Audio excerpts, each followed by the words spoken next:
Olá pessoal, tudo bem? Eu me chamo Luiz Cláudio, eu faço parte da disciplina de Ética Empresarial do Cefet-RJ e através do nosso trabalho nós falaremos sobre segurança digital através da perspectiva do usuário da internet e das mídias sociais. Também falaremos sobre formas de proteção aos usuários e sobre os possíveis dilemas éticos envolvidos nessas relações no âmbito virtual.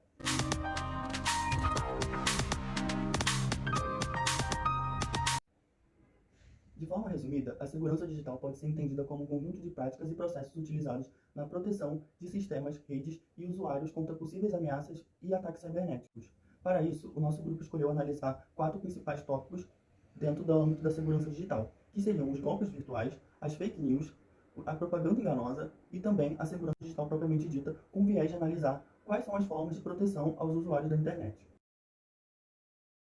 À medida que novas tecnologias se desenvolvem, são cada vez mais frequentes os casos em que cybercriminosos utilizam da fragilidade de sistemas e usuários para conseguir dados e informações sensíveis a fim de aplicar golpes digitais nos usuários da internet. Por meio do estudo dos golpes virtuais e das novas tecnologias, foi possível analisar que ambos se desenvolvem com a mesma facilidade e rapidez no ambiente digital. Identificando esse cenário, foi possível perceber, através de uma pesquisa realizada pelo Laboratório Especializado em Cibersegurança, que no Brasil já ocorreram mais de 100 milhões de golpes, inclusive impulsionados pela pandemia de Covid-19, que promoveu a digitalização das tarefas e do contato das pessoas. Observando essa pesquisa, foi possível identificar que o Brasil se enquadra dentro do ranking dos países que mais sofreram golpes virtuais ao longo dos últimos anos, ficando atrás apenas dos Estados Unidos, da Rússia, da Indonésia, das Filipinas e do Reino Unido. Entre os golpes virtuais mais identificados ao longo da pesquisa, foi possível perceber a clonagem de WhatsApp, o roubo de redes sociais, as propostas com relação a resgate de FGTS e também o golpe do Pix. Todos esses golpes, eles são impulsionados pela fragilidade não só do sistema, mas também do conhecimento do usuário.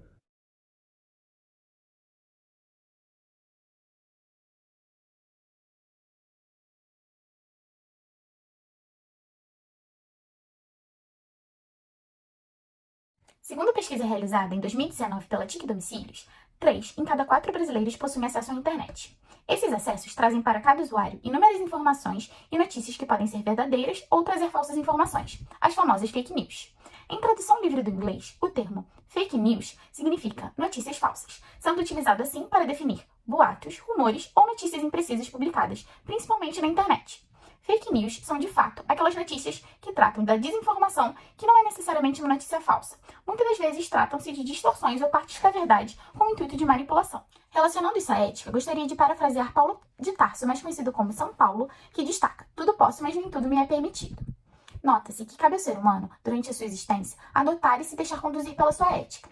Ética pode ser entendida como a prática diária e constante de reflexão sobre o que vamos fazer e quais os motivos que nos levaram a tomar determinada atitude, visto que a liberdade de escolha e a vulnerabilidade da condição humana são as bases da ética.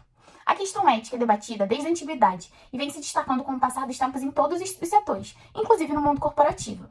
As empresas de sucesso são aquelas que têm uma forte noção de responsabilidade social, fruto do comportamento ético. Ética e responsabilidade social realmente andam de mãos dadas.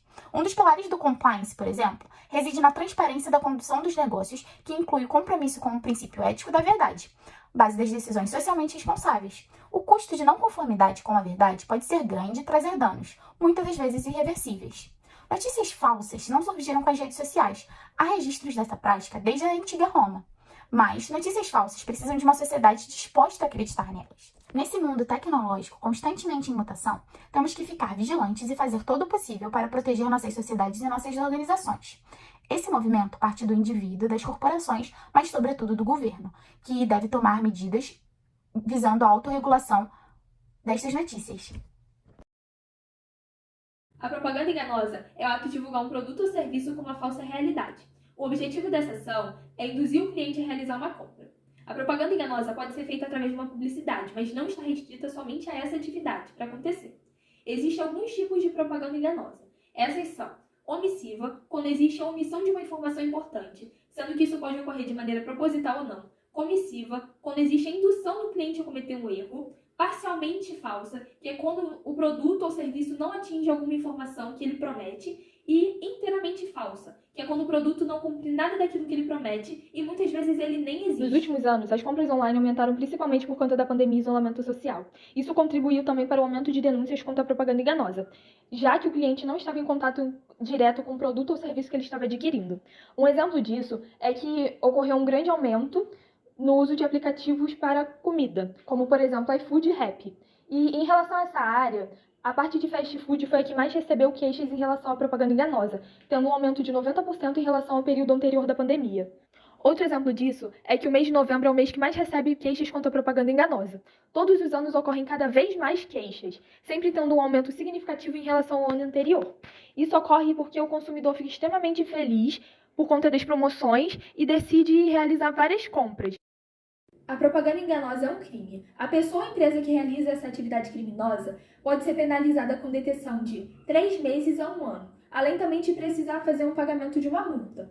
Já o cliente que sofreu dano com a propaganda enganosa, ele precisa em primeiro momento entrar em contato com a empresa e pedir um reembolso. Caso seu problema não seja resolvido, ele precisa reunir provas do que aconteceu, como por exemplo, as suas queixas e um comprovante de pagamento, e procurar o PROCON para realizar uma denúncia. Além disso, ele... Vamos falar agora sobre segurança digital. Mas antes de começarmos a falar sobre isso, precisamos primeiro entender o que estamos protegendo, ou seja, os dados pessoais. Bem, dados são informações que obtemos sobre algo ou alguém. Pessoais se refere a particular. Logo, dados pessoais são informações particulares de um indivíduo. Esses dados são, por exemplo, CPF, RG, data e local de nascimento, gênero, filiação, telefone, endereço residencial, cartão ou dados bancários. Também são dados pessoais informações que nem sempre fornecemos de forma consciente, como localização via GPS, retrato em fotografia, pontuário de saúde, hábitos de consumo, endereço IP e cookies. A importância dos dados pessoais não está só no que falamos sobre nós, mas também naquilo que os outros sabem sobre a gente por meio da análise desses dados que fornecemos sem nos dar conta. E ainda, a análise desses dados pode ser utilizada para manipulação do pensamento e discriminação de pessoas ou grupos. Com os dados pessoais tendo tanta importância assim, precisamos nos proteger para evitar que caiam em mãos erradas. Vamos ver agora algumas dicas que podem evitar o vazamento desses dados pessoais. Bem, as senhas e a autentificação. As senhas são as suas chaves de segurança na internet. Por isso, precisam ser definidas com bastante cuidado e não devem ser compartilhadas com terceiros. Algumas dicas para se ter com a senha são trocar elas periodicamente, por exemplo, aproximadamente a cada 2 meses, ou sempre que houver uma suspeita de que sua senha foi comprometida. Utilizar a mesma senha para mais de um serviço. Não salvar senhas em cadernos, arquivos ou no celular e até mesmo no navegador.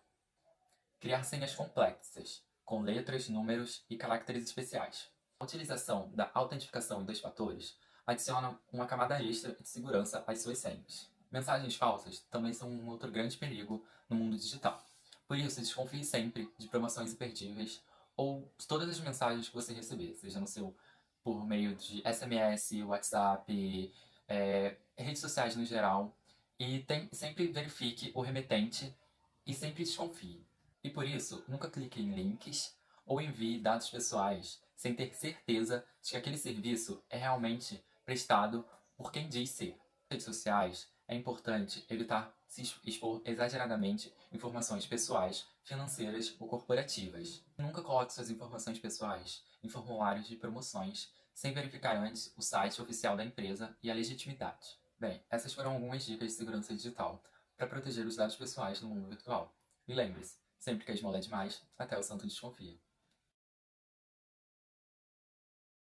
A ética é o conjunto de práticas morais que guiam os indivíduos ou grupos da sociedade, enquanto a moral é o conjunto de regras, costumes e formas de pensar de um grupo social. Ou seja, é através da moral que nós sabemos o que devemos fazer ou não em relação à sociedade. Sobre o tema do nosso trabalho, que é o mundo virtual e as suas incertezas, o papel da ética está em manter os valores, a dignidade e a privacidade nos ambientes virtuais. Isso ocorre através do segmento de valores morais quanto às legislações sobre o assunto.